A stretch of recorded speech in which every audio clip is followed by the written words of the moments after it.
Welcome to the debate. Pernah nggak sih berpikir gimana kalau mesin biologis tubuh kita tuh dikendalikan sepenuhnya sama sesuatu yang sama sekali nggak terlihat? Semacam sistem operasi tersembunyi gitu ya. Betul.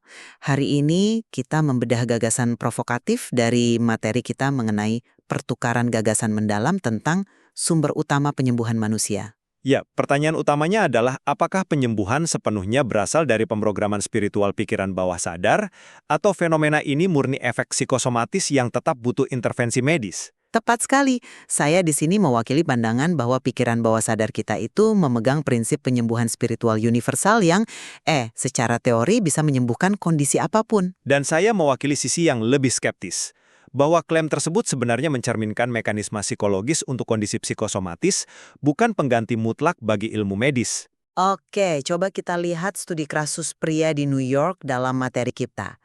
Kakinya lumpuh dan sering terkunci.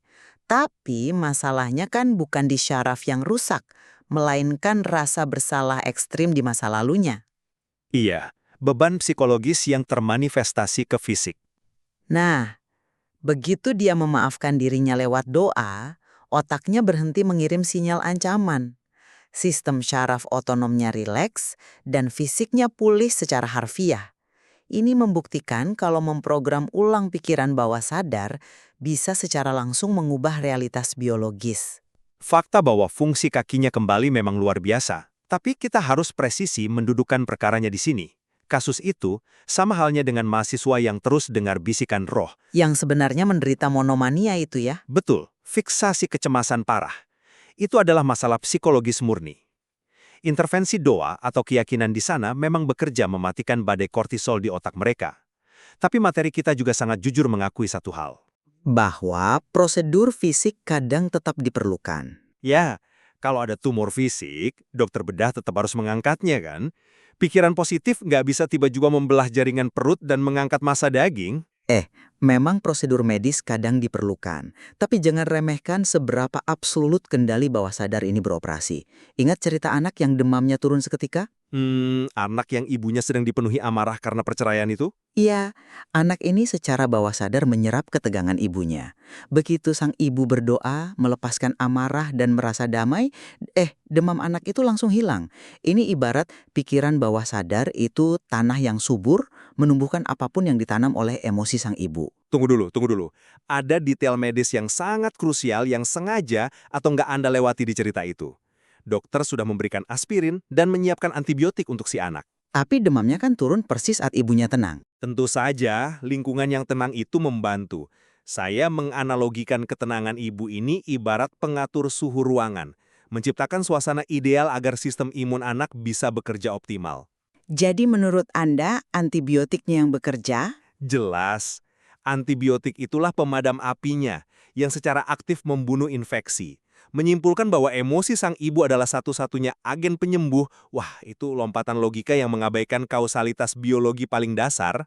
Oke, saya paham skeptisisme Anda. Tapi, gimana Anda menjelaskan kerabat di Irlandia yang ginjalnya gagal berfungsi? Dia koma dan secara medis divonis tidak ada harapan lagi. Kasus di mana dia merasa disentuh Tuhan itu, betul.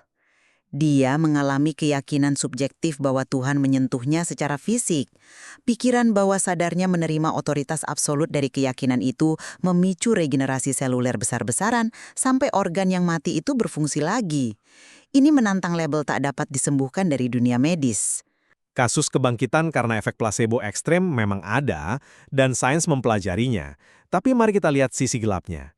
Di materi yang sama, ada pria di London yang meninggal karena penyakit dropsy atau gembur-gembur. Hanya karena ketakutan terus-menerus setelah ayahnya meninggal karena penyakit yang sama, kan? Tepat sekali. Kalau kita menyimpulkan bahwa penyakit murni terjadi karena pikiran negatif, kita mereduksi kompleksitas biologis. Menganggap bahwa infeksi akut terjadi murni karena pasien gagal berpikir positif, itu berisiko menyalahkan penderita atas kegagalan biologis tubuh mereka. Tapi menunjukkan besarnya potensi kita. Menolak ketakutan berarti menggeser tubuh ke mode penyembuhan. Menyelaraskan pikiran dengan harmoni spiritual, itu landasan bagi semua bentuk pemulihan tubuh dan situasi. Di titik itu, saya rasa kita punya landasan yang sama. Sikap mental dan iman sejati sangat vital untuk kesejahteraan. Kita hanya harus tetap presisi membedakan antara intervensi psikologis yang berhasil dan klaim mujizat medis. Sepakat.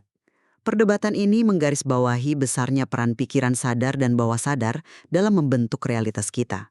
Kami tinggalkan Anda untuk merenungkan sendiri batas antara keyakinan batin dan pemulihan fisik. Terima kasih sudah bergabung di The Debate.